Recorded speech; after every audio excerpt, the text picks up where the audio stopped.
Ben là, on peut voir une chrétienne qui fait bébé Jésus. Vous avez pu voir au-dessus, elle a mis du ou.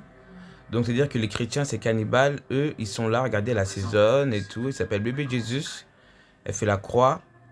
Elle fait cuire. Et Starfoula, elle va le manger. C'est du cannibalisme spirituel. Vous comprenez? Donc, il faut laisser cette religion-là. Parce qu'après, vous faites c'est mon sang. Prenez-et, buvez. C'est ma chair. Prenez-et, mangez. Là, il faut arrêter là. Vous avez vu? Je le remets. Et vous faites bon appétit. Vous mangez le messager Issa. C'est bien, continuez les chrétiens. Voici le corps et le sang du Seigneur, la coupe du salut et le pain de la vie. Prenez et mangez, ceci est mon corps.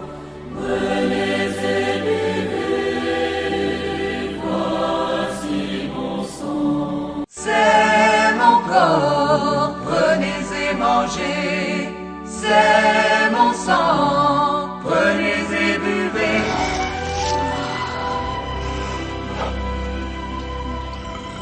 Oh Mina, buvez et rejoignez-moi dans la vie éternelle.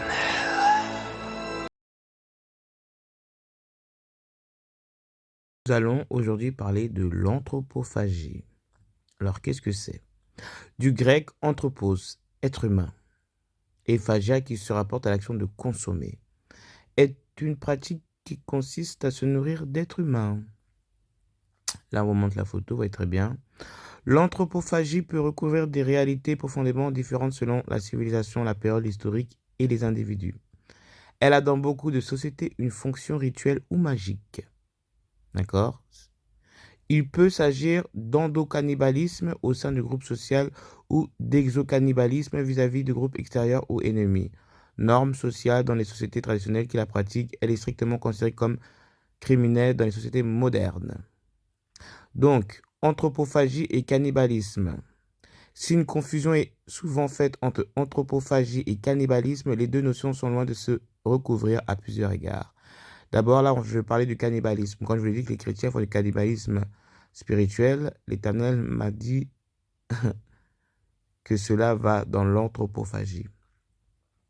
D'abord parce que le cannibalisme défini comme le fait de manger des individus de sa propre espèce n'est pas spécifiquement humain. Vous voyez, 1500 espèces pratiquent régulièrement ou occasionnellement le cannibalisme. L'étymologie, l'anthropophagie, consommation d'êtres humains, restreint clairement cette notion à des populations humaines ou des êtres humains. D'accord? Il faut savoir que même les montres religieuses, les araignées, tout ça, elles se mangent entre elles. Elles sont de la même espèce. Deux significations du même acte. Une autre distinction parfois faite entre anthropophagie, terme neutre, et cannibalisme, terme plus chargé de violence, est que celui-ci consiste en l'anthropophagie rituelle. Selon cette distinction, les survivants du drame de la Cordillère des Andes, qui ont géré des passagers décédés, se sont livrés à des actes anthropophagie circonstanciels pour survivre. Les pratiques rituelles ancestrales ou pathologiques consistant à consommer des proches, des ennemis, etc. pour capter les propriétés du défunt, maintenir l'équilibre social, etc. relèvent quant à elles du cannibalisme essentiel. Anthropophagie physique et symbolique. Par ailleurs, certaines cultures connaissent une anthropophagie symbolique qui ne porte pas sur la consommation physique de chair humaine, mais sur la dévoration de sa substance symbolique.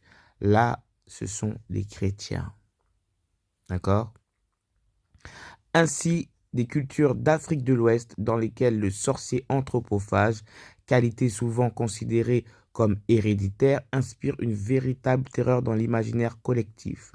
Pour les Wolofs comme pour leurs voisins Nitka, l'être humain est constitué de 3 composants.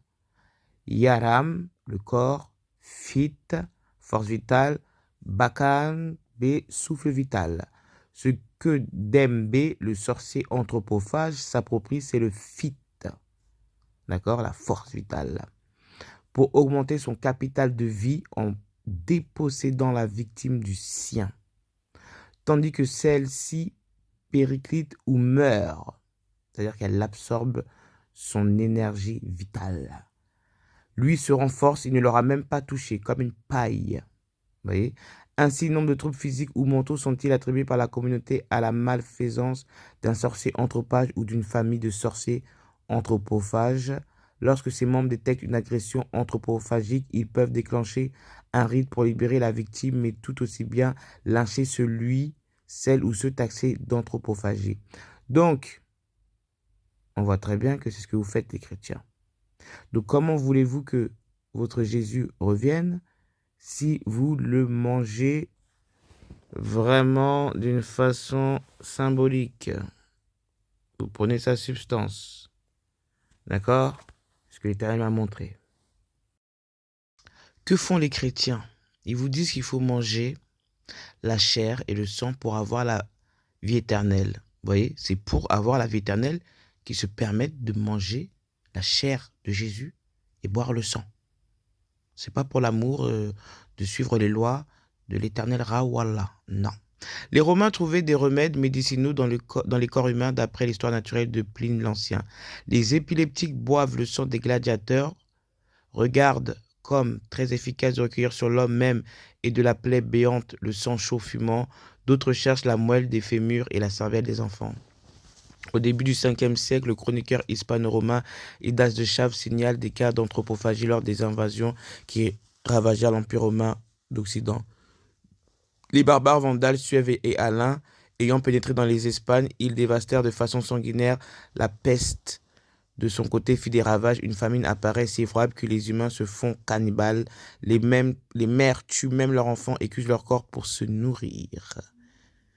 Au VIe siècle, l'historien byzantin Procope de Césarée mentionne lui aussi des cas d'anthropophagie lors des guerres gothiques qui dévastèrent l'Italie. Poussés par la famine, certains furent réduits à manger de l'herbe et de la chair humaine. Vous voyez? Au XIe siècle,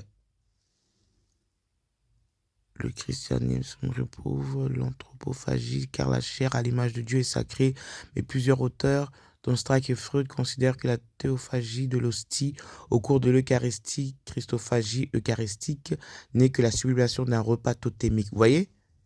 C'est la sublimation d'un repas totémique.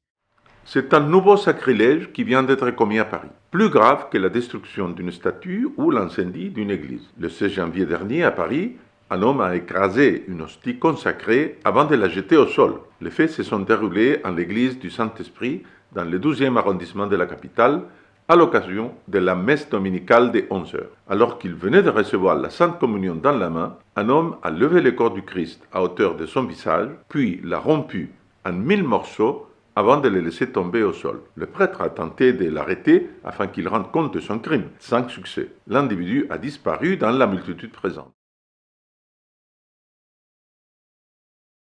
Le 7 juillet à 17h45, à Alost, en Belgique, une hostie a commencé d'elle-même à se colorer d'un ton rouge sang. Le phénomène s'est produit dans l'habitation de l'abbé Éric Jacquemin, en présence de plusieurs témoins, et l'hostie est inaccessible. Une hostie qui saigne, dans le christianisme, a une grande valeur symbolique, car elle se réfère à la souffrance du Christ. Le prêtre avait l'objet en sa possession depuis 9 mois, la durée d'une grossesse. Le phénomène a eu lieu le jour de son anniversaire. 7 témoins ont vu le changement lors d'une messe suivie d'une réunion amicale pour une soirée d'anniversaire dans la maison du prêtre. L'objet est particulier, car il est impossible d'ouvrir l'ostensoir dans lequel est l'hostie. L'hostie est enfermée dans un ostensoir en étain, qui a la particularité de ne pouvoir s'ouvrir. Non mais là, les humains dépassent les bornes, quoi. L'hostie, dans l'hostie, il y a de la farine et de l'eau. Donc vous créez des djinns d'eau, en fait. Et vous le mettez avec du sang, du vin. Pour faire un humain, 60% d'eau, de la chair, avec les cellules, les plaquettes rouges, plaquettes blanches, tout ce que vous voulez, les tissus, et le vin qui représente le sang. Donc, qu'est-ce que vous mettez dans votre bouche?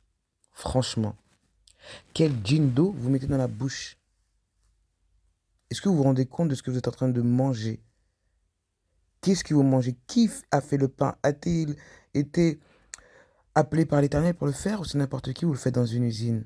N'importe quoi. De quoi est fait l'hostie? Selon le Parisien, les hosties ne sont composées que de 2 ingrédients, de l'eau et de la farine, mais derrière se cache un long processus de fabrication. Après le pétrissage, il faut cuire la pâte dans un four pour la transformer en longues plaques croquantes. Le pain d'autel peut être de couleur blanche ou dorée.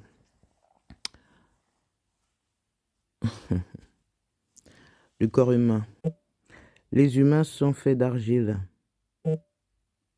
Selon Wikipédia, selon le Coran 23h12, Dieu créa l'homme à partir d'argile. Dans le folklore juif, Golem, c'est un être anthropomorphe animé qui est entièrement créé à partir de matière inanimée, généralement de l'argile ou de la boue. Normalement, c'est de la boue. Quel est le lien entre l'argile et la farine? Nous pouvons pétrir de la farine et de l'eau, obtenir une pâte en malaxant en tous sens de la farine et de l'eau. 2. Presser une matière consistante et souple pour lui donner une forme déterminée, pétrir de l'argile. Mais pourtant, voyez, façonner, former la personnalité de quelqu'un, être pétri de bons sentiments. Donc, dans le mot pétrir, le lien qu'il y a entre la farine et l'argile, c'est pétrir. D'accord? C'est ce qu'on voit.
Si vous relisez ces versets-là, quand la femme cananéenne vient et elle dit à Jésus, « Seigneur, Seigneur, ma fille est malade et tourmentée par un démon », les disciples disent quoi? Ils disent à Jésus, « Chasse-la, elle n'est pas juive, elle ne fait pas partie. » Jésus lui répond, « Je n'ai été envoyé que pour les brebis perdues de la maison d'Israël. Il n'est pas bon de donner le bon pain des enfants aux petits chiens. » Petit chien. C'est ce qui est écrit dans la Bible, je le cite. La réponse de la femme a été, elle dit, Seigneur, même les petits chiens mangent les miettes qui tombent de la table de leur maître. D'accord, Jésus a dit, elle veut les miettes, donnez-lui les miettes. Mais c'était que des miettes. Puisqu'elle veut des miettes, Elle veut des donnez-les-lui. miettes, donnez-lui les miettes. Ta foi est grande, Mais c'était des miettes. C'était des miettes. C'était pas le fin fond du... Voilà, c'est ça qu'il faut que les gens arrivent à différencier. Maintenant, ça c'était une introduction. Maintenant, en base, qu'est-ce qui pourrait amener un chrétien comme moi à venir en islam? C'est ça qui choque les chrétiens que nous sommes. Moi, je le dis avec conviction, la plus grande conviction possible. Un chrétien qui cherche la vérité dans toute son humilité, dans toute la grandeur de Dieu, en cherchant le vrai Dieu, le seul et unique Dieu. Je le dis avec toute la plus grande conviction, que ce chrétien qui a cette flamme en lui, de vouloir chercher cette vérité, il finit par devenir musulman. Automatiquement.